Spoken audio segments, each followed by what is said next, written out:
Thank you so much. And now, I'm happy to introduce to you a very distinguished group of people who will read the Declaration of Independence. Our first three readers are General George Washington, Mr. John Hancock, and Mrs. Abigail Adams. Next, to read the grievances against King George III, we have three of the leaders of the Second Continental Congress with us, Mr. Thomas Jefferson, Mr. John Adams, and Dr. Benjamin Franklin. These three gentlemen know the words of the Declaration better than anyone else. All three served on the committee to draft the Declaration, and Mr. Jefferson was the primary author. And to read the names of the 56 signers of the Declaration, we are proud to have Private Edward Ned Hector of the 3rd Pennsylvania Artillery Company, free black colonial soldier, patriot, and hero. And finally, you're not off the hook. We're going to have some audience participation, just as our colonial forefathers would have done.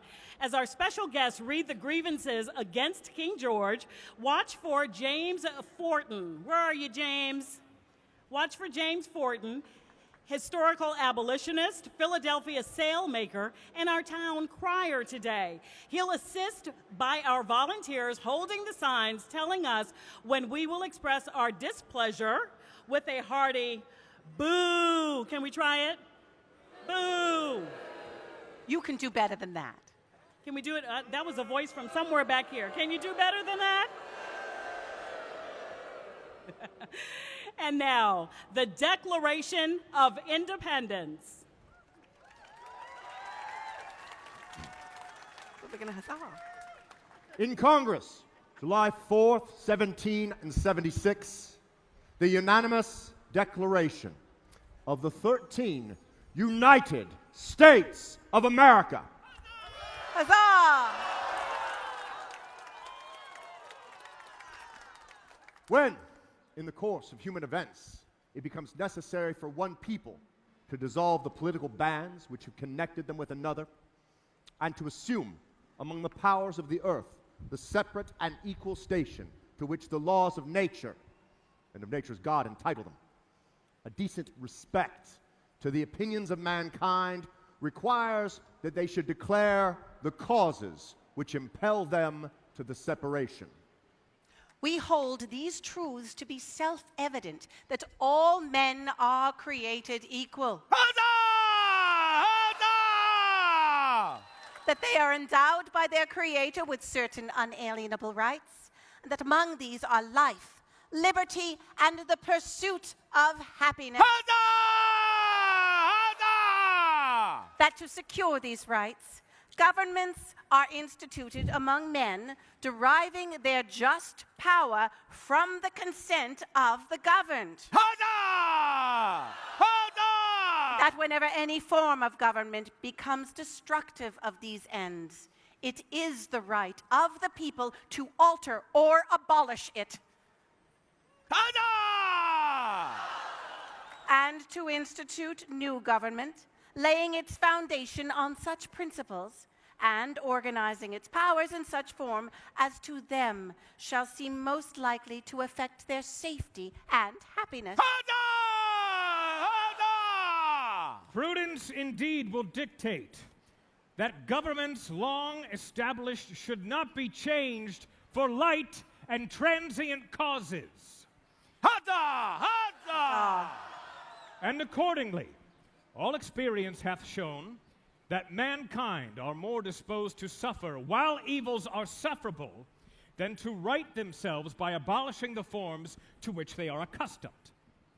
But when a long train of abuses and usurpations, pursuing invariably the same object, evinces a design to reduce them under absolute despotism, it is their right, it is their duty to throw off such government and to provide new guards for their future security. Huzzah! Huzzah! Such has been the patient sufferance of these colonies, and such is now the necessity which constrains them to alter this former system of government.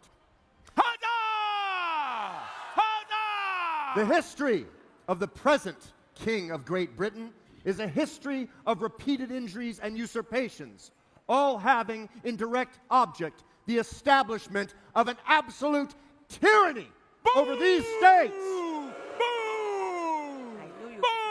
To prove this, let facts be submitted to a candid world.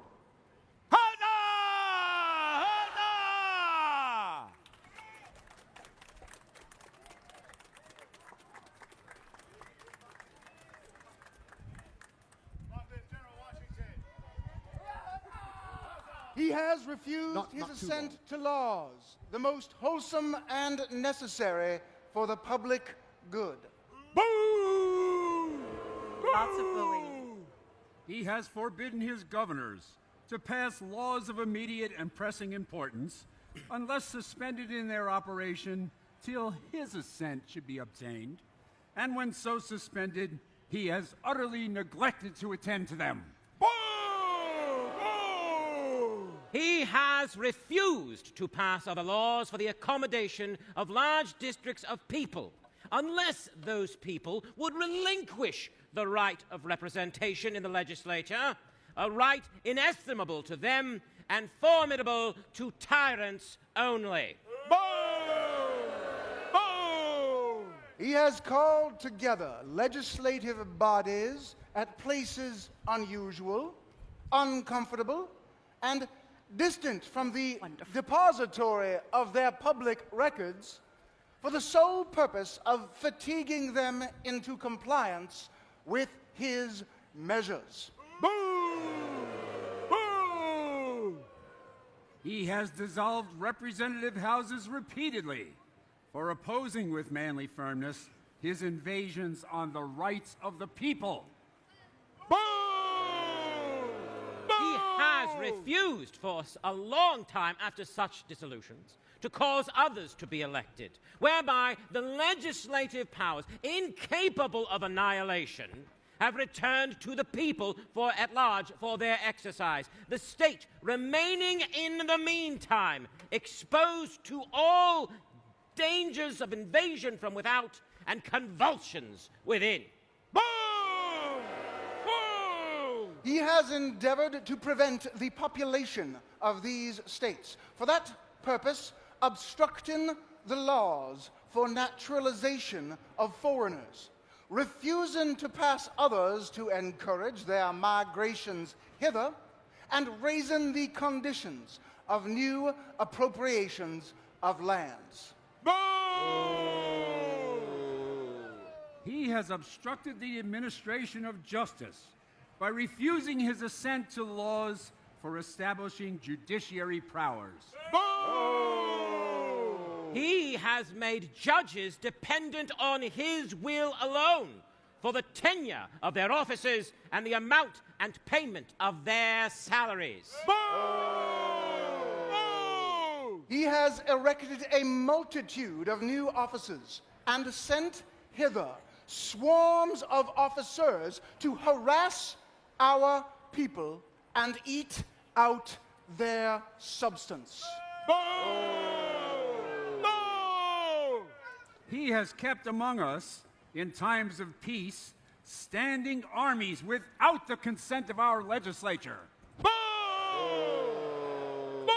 He has affected to render the military independent of and superior to the civil power.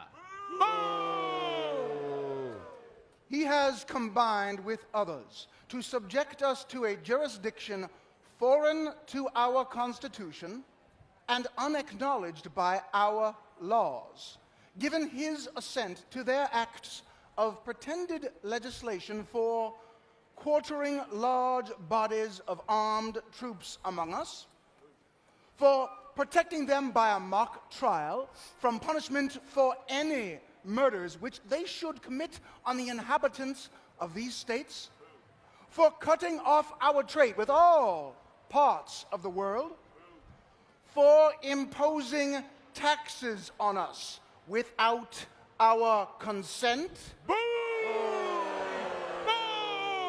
for depriving us in many cases of the benefits of trial by jury, for transporting us beyond seas to be tried for pretended offenses, for abolishing the free system of English laws in a neighboring province, establishing therein an arbitrary government, and enlarging its boundaries so as to render it at once an example and fit instrument for introducing the same absolute rule into these colonies, for taking away our charters, abolishing our most valuable laws, and altering fundamentally the forms of our governments, for suspending our own legislatures and declaring themselves invested with power to legislate for us in all cases whatsoever.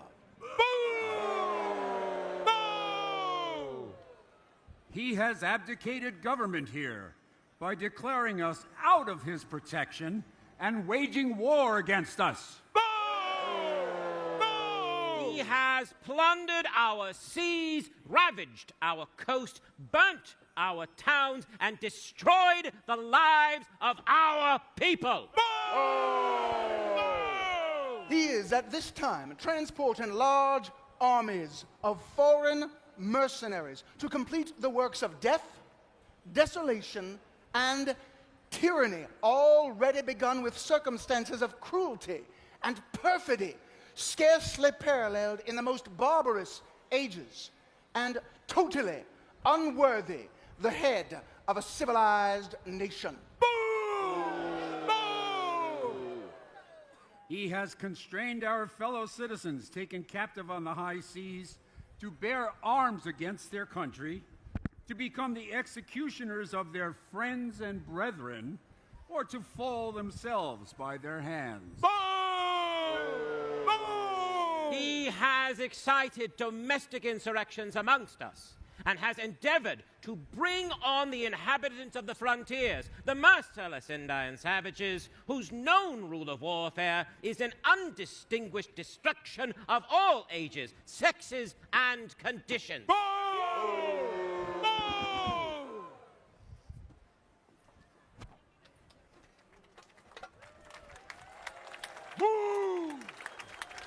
Well done. Well done. In every stage of these oppressions, we have petitioned for redress in the most humble terms. Our repeated petitions have been answered only by repeated injury. A prince whose character is thus marked by every act which may define a tyrant is unfit to be the ruler of a free people. Nor have we been wanting in attention to our British brethren. We have warned them from time to time of attempts by their legislature to extend an unwarrantable jurisdiction over us. We have reminded them of the circumstances of our emigration and settlement here. We have appealed to their native justice and magnanimity, and we have conjured them by the ties of our common kindred to disavow these usurpations which would inevitably interrupt our connections and correspondence. They, too, have been deaf to the voice of justice and consanguinity. We must, therefore, acquiesce in the necessity which denounces our separation and hold them, as we hold the rest of mankind, enemies in war, in peace, friends. We, therefore, the representatives of the United States of America, in General Congress assembled, appealing to the Supreme Judge of the world for the rectitude of our intentions, do, in the name and by the authority of the good people of these colonies, solemnly publish and declare that these united colonies are and of right are to be free and independent states.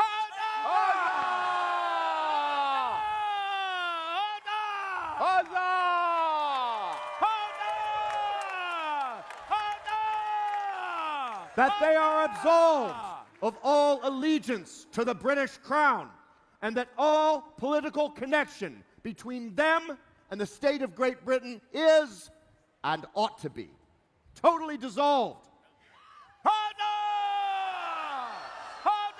And that as free and independent states, they have the full power to levy war, conclude peace, contract alliances, establish commerce, and to do all other acts and things which independent states may of right do.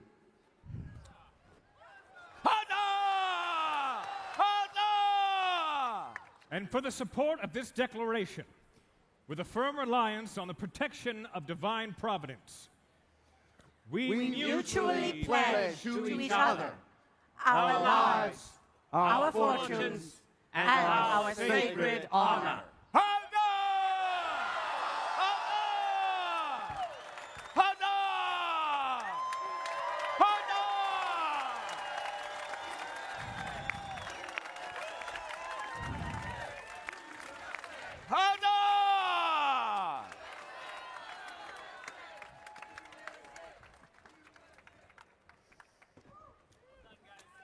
Thank you, General Washington, Mr. Hancock, Mrs. Adams, Mr. Jefferson, Mr. Adams, Dr. Franklin, and Mr. Fortin.